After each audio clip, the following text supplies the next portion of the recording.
जय श्री राधे, जय श्री राधे, जय श्री राधे। प्रिय मित्रों, हनुमत ज्योतिष केंद्र से आचार्य राजेश।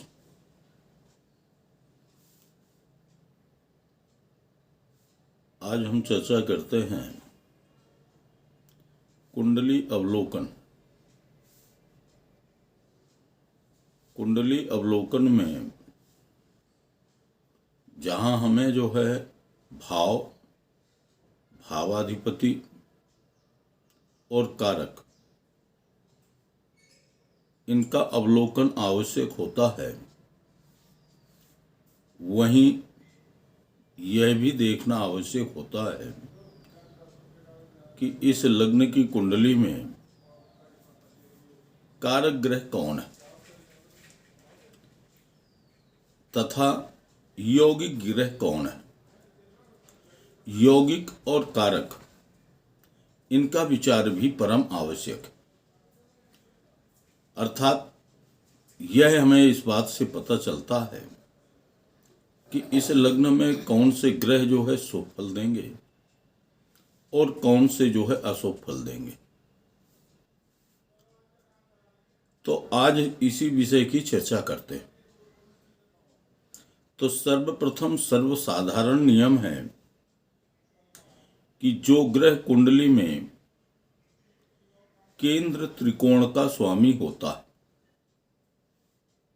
और वह केंद्र त्रिकोण में ही स्थित हो, तो वह ग्रह कारक ग्रह हो जाता है, यौगिक ग्रह हो जाता है और वह अपनी दशा काल में शुभ फल देता है। जिस भाव से संबंध रखता है उस भाव की भी समृद्धि करता है।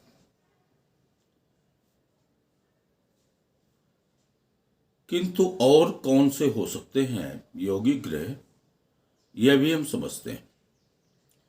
तो कुंडली में जो ग्रह है, उच्च का हो, स्वराशि का हो, मित्र राशि का हो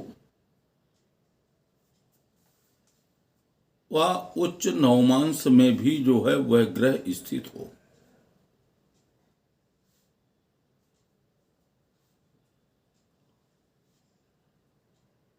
तथा लग्न या चंद्र से केंद्र त्रिकोण में स्थित ग्रह हो, वह ग्रह भी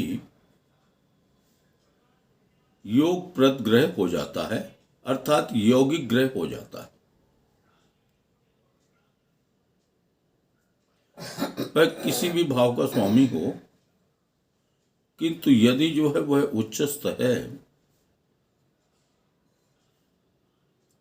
और लग्न चंद्र से केंद्र में स्थित है, तो वह शुभ फल करेगा। इसी विधा में जो शुभ ग्रह एक दूसरे के केंद्र में स्थित हो, वह कारकाक्ष योग को जन्म देगा और वह भी ग्रह यौगिक ग्रह हो जाएगा।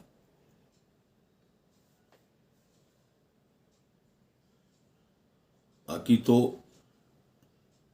लग्नेश चतुर्थेश का संबंध, लग्नेश पंचमेश का संबंध, लग्नेश सप्तमेश का संबंध, लग्नेश नवमेश का संबंध, लग्नेश दशमेश का संबंध व परस्पर केंद्र त्रिकोणों का संबंध, यह भी यौगिक ग्रह हो जाते हैं।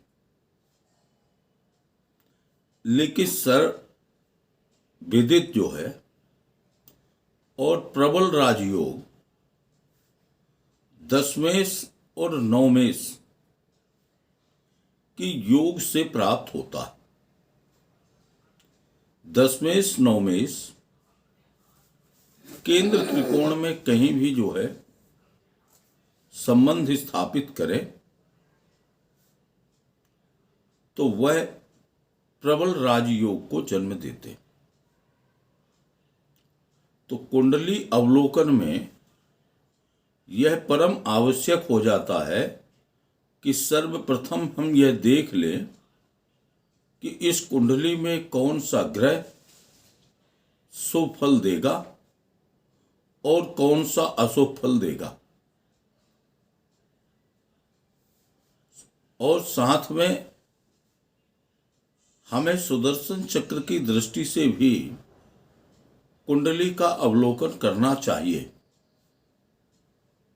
पाराशर ने त्रिविध लग्नों की जो चर्चा की है, जन्म लग्न, सूर्य लग्न और चंद्र लग्न, उन लग्नों को भी ध्यान रखना चाहिए तथा जो है कारक कुंडली, काल पुरुष की जो कुंडली है, उस कुंडली को भी नहीं भूलना चाहिए। उस कुंडली का भी ध्यान रखें, योगिक ग्रहों का ध्यान रखें। ग्रहों का संबंध किन किन प्रकार से होता है और वह जो है क्या उन 4 संबंधों में से कोई संबंध करता है, और संबंध करता है तो उसका फल क्या प्राप्त होता है, तथा वर्तमान में गोचरस्थ क्या स्थिति है और वर्तमान दशा अंतरदशा नाथ कौन है और किन भावों का आधिपत्य उन्हें प्राप्त है और परस्पर उनकी स्थिति लग्न से तथा दशानाथ से कैसी है।